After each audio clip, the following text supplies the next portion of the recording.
Assalamualaikum warahmatullahi wabarakatuh. Alhamdulillahirabbil alamin wa bihi nasta'inu ala umuri dunya waddin. Wassalatu wassalamu asyrafil anbiya'i wal mursalin sayyidina Muhammadin wa ala alihi wa ashabihi ajmain. Tribuners, alhamdulillah kita berjumpa lagi dalam salah satu program baru kita, Khazanah Islam.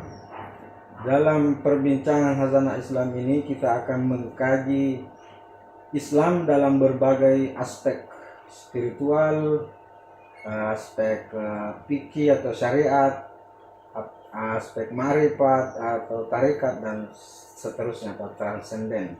Kita akan mengkaji ajaran Islam dari berbagai sudut yang mungkin selama ini kurang kita dengar secara publisitas atau kurang publik di tengah-tengah kita.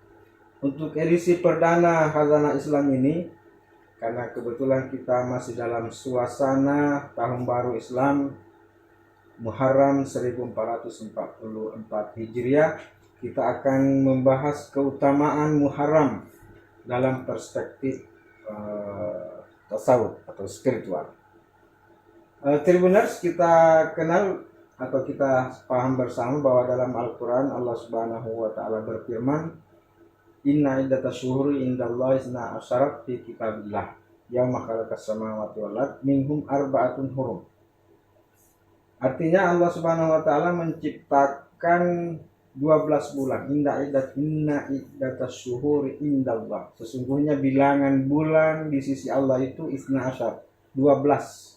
Jadi bilangan bulan di sisi Allah itu adalah 12, isna asyar. Yauma khalaqas samawati wal ard. 12 bulan ini sudah ada di sisi Allah ketika Allah menciptakan langit dan bumi. Minhum, dari 12 bulan ini arba'atun hurum, ada 4 bulan haram. Jadi ada 4 bulan haram dari 12 bulan yang diciptakan oleh Allah Subhanahu wa Ta'ala. Saya tidak tahu mungkin narasumber kita nanti bisa menjelaskan apakah bulan ini diciptakan lebih awal daripada langit dan bumi, atau langit dan bumi dulu diciptakan baru diciptakan 12 bulan itu.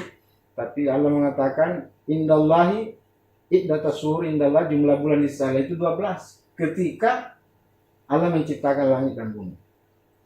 Dari 12 bulan ini 4 hurum, 4 bulan haram. 4 bulan haram itu kemudian diperjelas oleh Rasulullah SAW. Di dalam Al-Quran tidak disebutkan 4 bulan haram itu. Al-Quran hanya menyebutkan 4 bulan haram.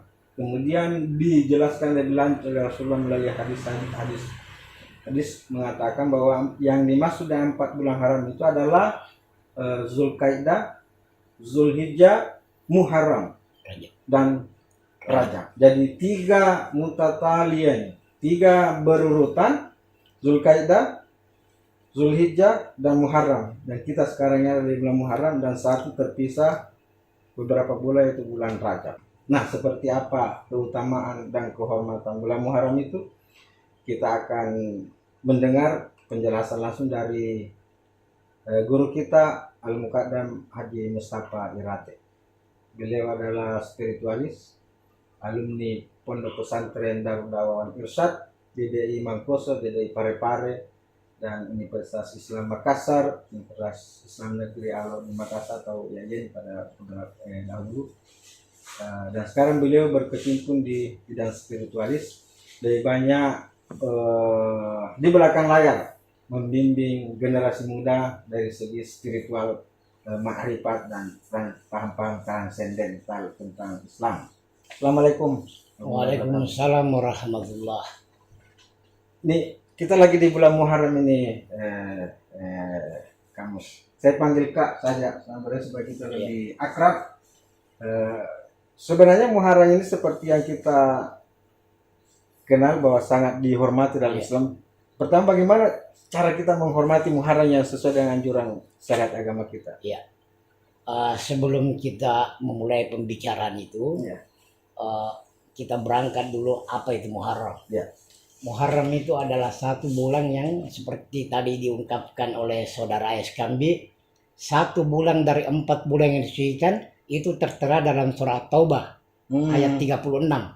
Lalu Ibnu Ghazir, mufassir salah seorang mufassir terbesar Muslim, menjelaskan bahwa yang dimaksud dari 4 bulan yang disucikan itu adalah Rajab, Zulkaidah, Zulhijjah, dan Muharram.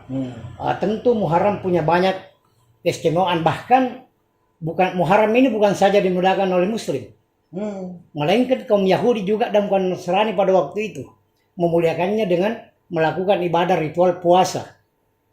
Sehingga pada waktu dalam bulan Muharram itu Rasulullah berpuasa, khususnya pada hari Asyura, 10 Muharram itu. Lantas sahabat bertanya, wahai Rasulullah, kenapa kita melakukan puasa sementara Yahudi juga berpuasa dan Nasrani juga berpuasa? Dalam kita mestinya berpuasa untuk menghormati ini, karena kita lebih pantas menghormati bulan ini, Muharram ini dibanding yang lain. Jadi Rasulullah merasa beliau dan umatnya lebih pantas menghormati Muharram dibanding kaum Yahudi terhadap selamatnya Musa alaihissalam. Sebelum kita lebih lanjut, sebenarnya ada apa di Muharram ini? Sehingga Rasulullah sangat merasa ingin merebut kembali Muharram itu dari Yahudi untuk penghormatannya. Barangkali bukan istilah merebut. Jangan sampai ada alasan presisi bahwa perebutan ini kan menyangkut biasanya kekuasaan. Rasulullah mengatakan kita lebih berhak menghormati. Artinya kalau ada orang yang menghormati Musa, kita lebih pantas menghormati. Itu artinya silakan juga Yahudi hormati, tapi Islam juga menghormati. Itu artinya Rasulullah menjaga kesinambungan tauhid dari dirinya sampai kepada nabi-nabi sebelumnya.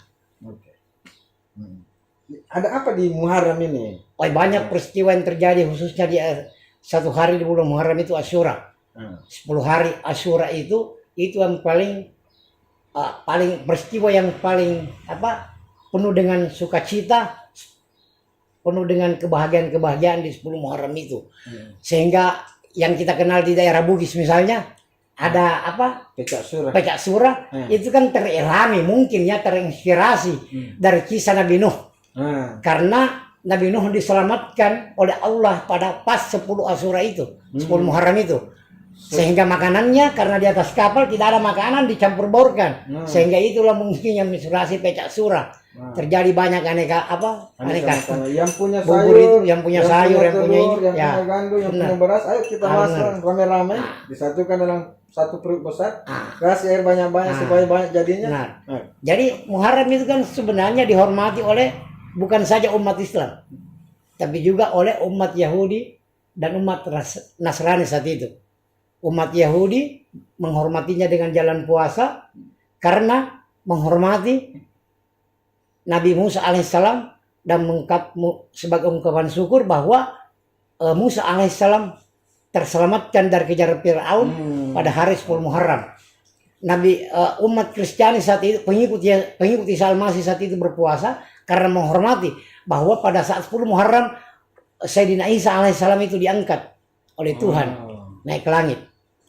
Barangkali itu sisi-sisi yang membuat beragama. Jadi masing-masing agama-agama Samawi punya alasan-alasan khusus menghormati bulan Muharram. Kalau kaum Yahudi menghormati Muharram karena mereka meyakini bahwa Musa alaihissalam terselamatkan dari kejaran Firaun di Muharram. Jadi kita kenal dalam Al-Quran juga dijelaskan bahwa ketika Nabi Musa dikejar dari Mesir sampai di tepi laut, sampai mereka sudah terjebak di situ, Nabi Musa hanya turun perintah, pukulkan tongkatmu di laut, dan akhirnya laut terbelah dan Musa lewat di tengah. Dan itu terjadi. Dan ternyata terbelah ini terjadi pada 10 Muharram. Kita tidak tahu kalau itu terjadi 10 Muharram. Kita hanya kenal ada kisah seperti itu, ada kisah pembelah laut. Salah satu mukjizat Nabi Musa itu lautan terbelah menjadi jalan, dan itu terjadi 10 Muharram.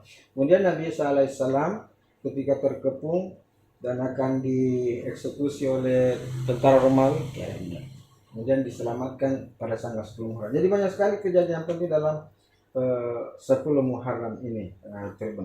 Kenapa kita berpuasa? Kenapa harus berpuasa? Rasulullah berpuasa untuk menghormati Muharram. Tetapi sahabat bertanya, wahai Rasulullah, kenapa kita harus berpuasa? Sementara Yahudi juga berpuasa, umat Nasrani juga berpuasa. Katanya, nggak apa-apa kita berpuasa, Tapi untuk membedakan mereka dengan kita, insya Allah tahun depan kalau saya masih hidup, kita akan berpuasa 1 hari sebelumnya. Itu yang dikenal puasa Tasu'ah. Nabi tidak melakukannya karena Nabi tidak sampai pada tahun berikutnya. Tapi dari perintah hadis itu yang diriwayatkan oleh Muslim, akhirnya kita mesti disunnahkan untuk berpuasa 1 hari sebelumnya sebagai pembeda dari 2 agama ini. Berarti syariat bukan syariat ya.